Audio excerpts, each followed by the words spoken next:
Little Smoky River, you being good to me. From every fallen timber, be a strong standing tree.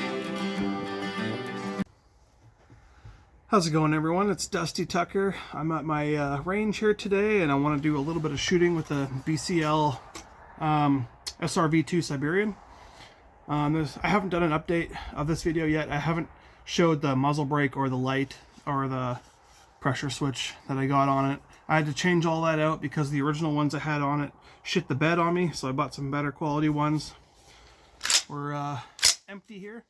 I'm just going to be shooting at 100 yards, seeing how this 55 grain US just military ammo.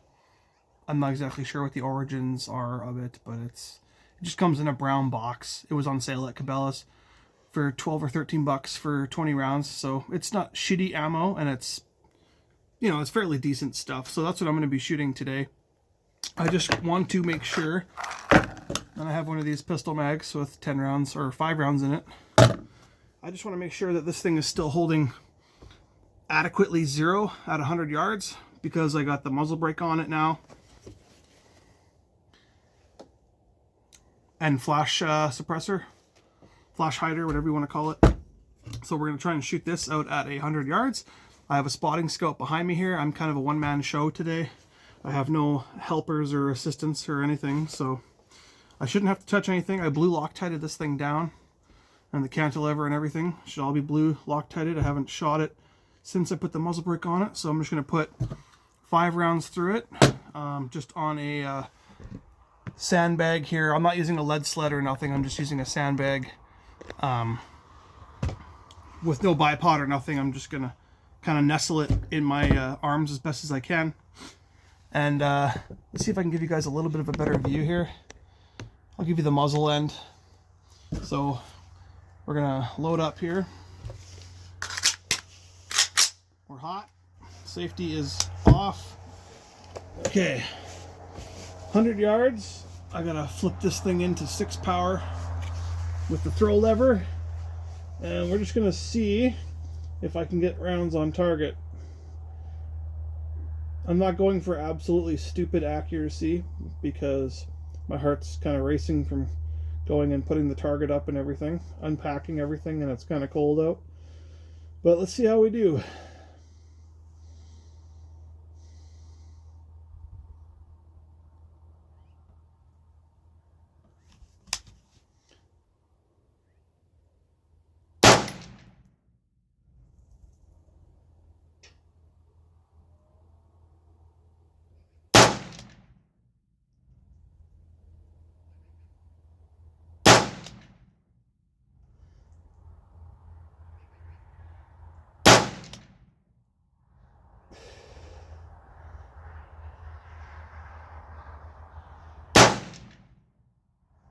You could definitely notice the hold open on this thing. Not as bad as an AR, but you can feel it.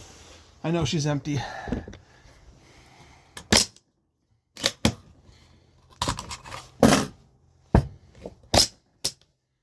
Okay, so now let's go over to the spotting scope and see how we did.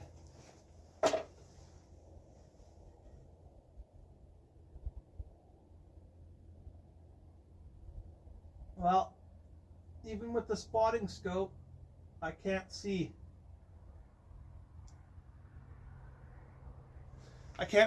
I'll have to walk up there and check.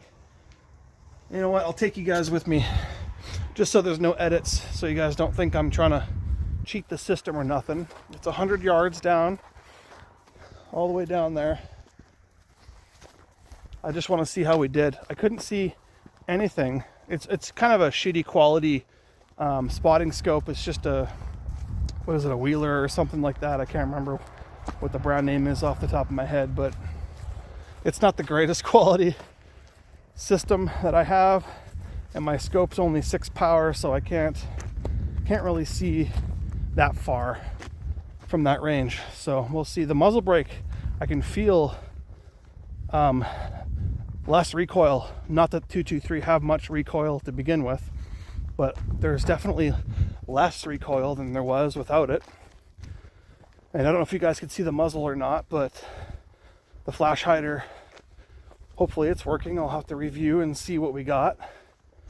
So I shot, no, this is not good.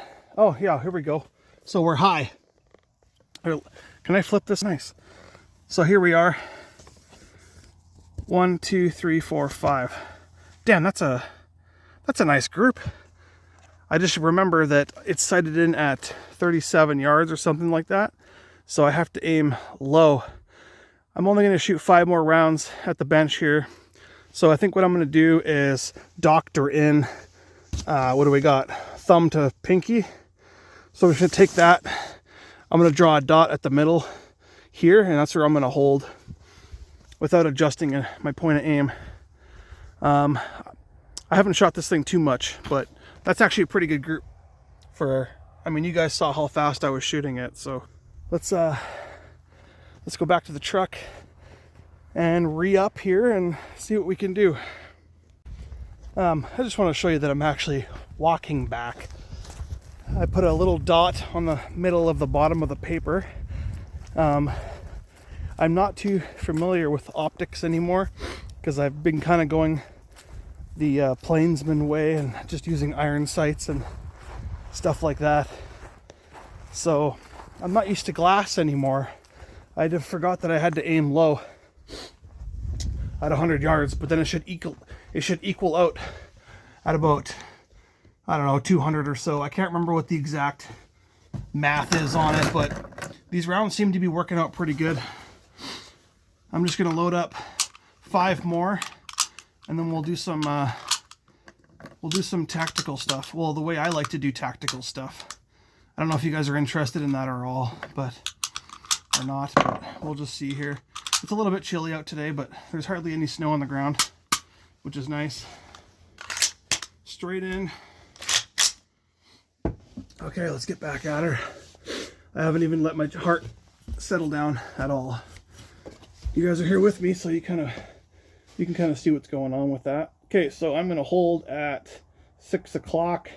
I have a little dot there. Make sure I'm maxed out for zoom. And let's see what we can do.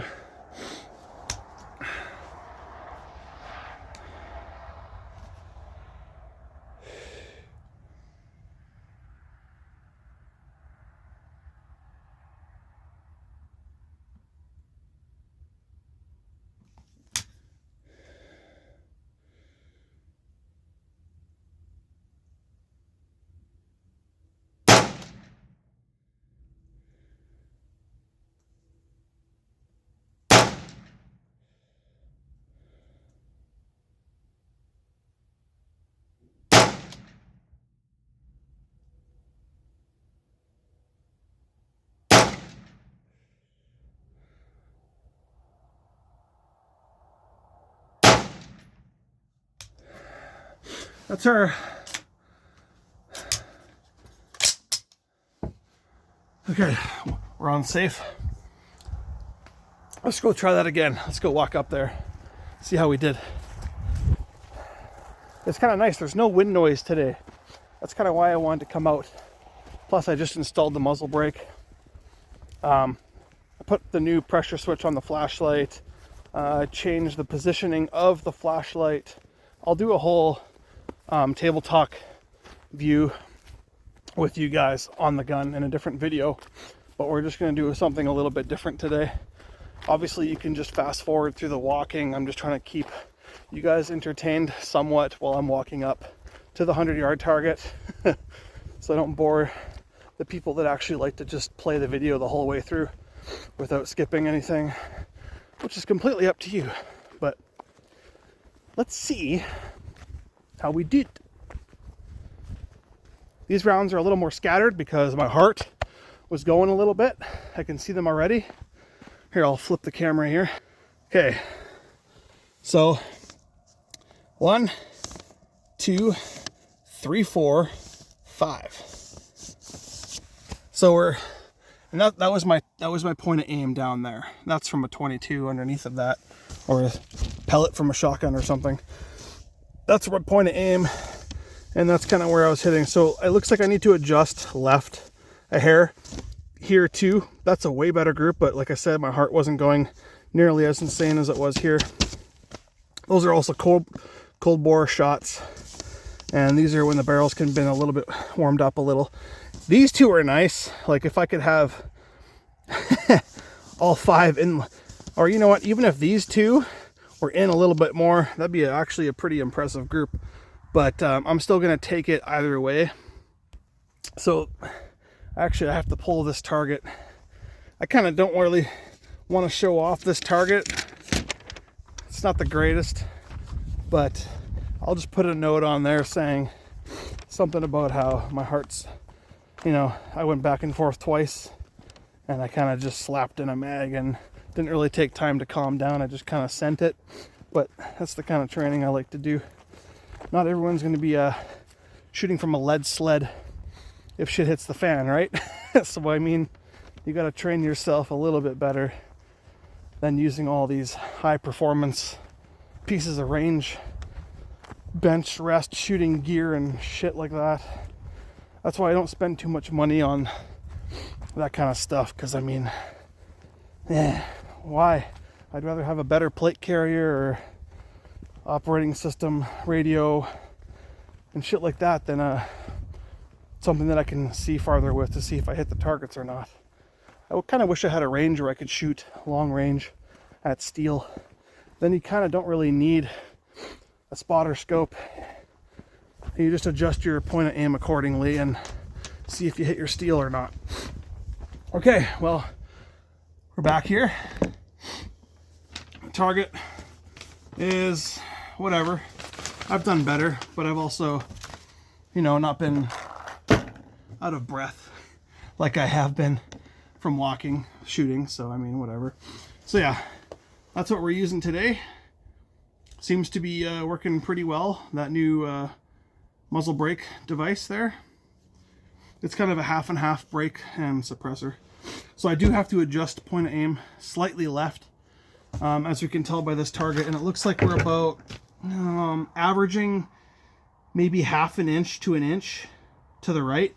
So if I come left, I gotta pop this out and go left. I'm gonna go 4 clicks and 1 click back. Just an old habit. I'm not gonna shoot anymore because I'm not gonna shoot anymore at this range. I only bring, I do low ammo practicing when I come to the range, because in Canada this is $1.05 right now. $1, about $1.05 per bullet, which is why I'm going to be reloading them soon. So I only wanted to shoot 10 at 100 yards today, just to make sure that the new brake system was still holding, you know, adequate on target. And we had one round that was a little outside the spicy zone there, so I'm not too pumped about that, but that's what follow-up shots are for, right? Okay, so I'm just going to pack up here, and then I'll situate myself over in the more tactical range. I also brought my pistol with me today, so I'll have a little bit of fun.